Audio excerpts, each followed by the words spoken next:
देवशयनी एकादशी को जब सभी देवगण शयन करते हैं, तब से लेकर 4 महीने तक भगवान शिव ही रुद्र रूप में इस संपूर्ण ब्रह्मांड की गतिविधियों का संचालन करते हैं। इसी चतुर्मास में सावन के महीने में भगवान शंकर देवी भगवती माँ पार्वती के साथ एवं अपने गणों के सहित पृथ्वी पर भक्तजनों से मिलने एवं उनकी भक्ति भावना को स्वीकार करने के लिए आते हैं। यही वो समय है जब प्रत्येक ज्योतिर्लिंग में एवं शिवलिंग में वे उपस्थित होकर भक्तों की मनोकामना पूर्ण करते हैं, उनकी भक्ति को स्वीकार करते हैं। जब वे पृथ्वी पर आते हैं तो माना जाता है कि वे अपने साथ लाई हुई झोली से वे सभी जीवों को और अपने शरीर पे लगे हुए सभी सर्प इत्यादि आभूषणों को पृथ्वी पर उन्मुक्त भाव से छोड़ देते हैं, ताकि वे भी पृथ्वी पर आकर के अपनी संतति और प्रजनन का कार्य कर सकें।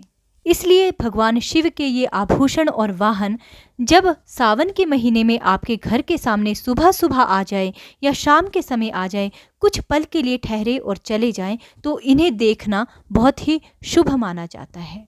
वे कौन कौन से भगवान शिव के जीव हैं जिन्हें देखना बहुत शुभ माना जाता है, आइए जानते हैं। आगे बढ़ने से पहले प्रिय दर्शकों, आपसे एक निवेदन है, यदि आपको वीडियोस अच्छे लगते हैं तो वीडियोस को शेयर जरूर कीजिए और वीडियोस को लाइक करना ना भूलें। पहले शकुन में है मोर।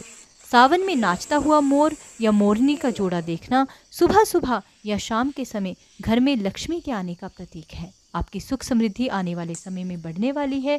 भगवान शिव आपको धन लक्ष्मी का संकेत दे रहे हैं। दूसरा है काला सुनहरा या फिर भूरे रंग का कोई भी सर्प यदि आपके रास्ते में चलते हुए आ जाता है और आपको दर्शन देकर के कहीं गायब हो जाता है, तो इसे बहुत शुभ माना जाता है। काला सुनहरा या भूरा नाग देखना उन्नति प्रगति की ओर संकेत करता है।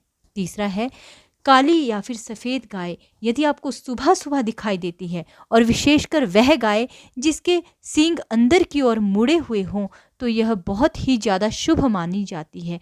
समझ लीजिए कि माँ कामधेनु ने आपको साक्षात दर्शन दिए हैं। चौथा संकेत है बैल। यदि आपको अचानक सावन के महीने में सुबह सुबह घर के सामने बैल दिखाई देता है और बैल कुछ पल के लिए वहाँ पे रुकता है, आपको देख करके आगे बढ़ जाता है, तो समझ लीजिए कि यह आपके लिए अत्यंत शुभ शकुन है। भगवान शिव की कृपा से ही आपको सुबह सुबह उस अनजान बैल के दर्शन हुए हैं। यह आपके घर में सुख समृद्धि के आने की ओर संकेत करता है, घर में सुख शांति की प्राप्ति की ओर संकेत करता है। अंतिम संकेत है कन खजूरा। यदि जाने अनजाने में अचानक से ही आपके घर में कन खजूरा आ जाता है, तो यह घर में समृद्धि धन संपत्ति के साथ साथ परिवार के बढ़ने की ओर भी संकेत करता है। तो कन खजूरा भी सावन में देखना बहुत शुभ माना जाता है।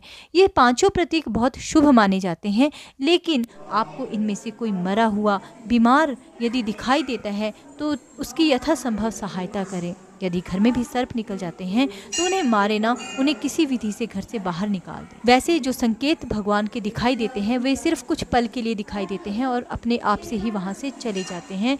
यह संकेत शुभ माने जाते हैं, व्यक्ति को किसी प्रकार की हानि नहीं पहुंचाते हैं। जब यह जीव आपको किसी भी प्रकार की हानि ना पहुंचाए तो समझ लीजिए कि भगवान शिव का आशीर्वाद आपके ऊपर है और भगवान शिव आपसे अत्यंत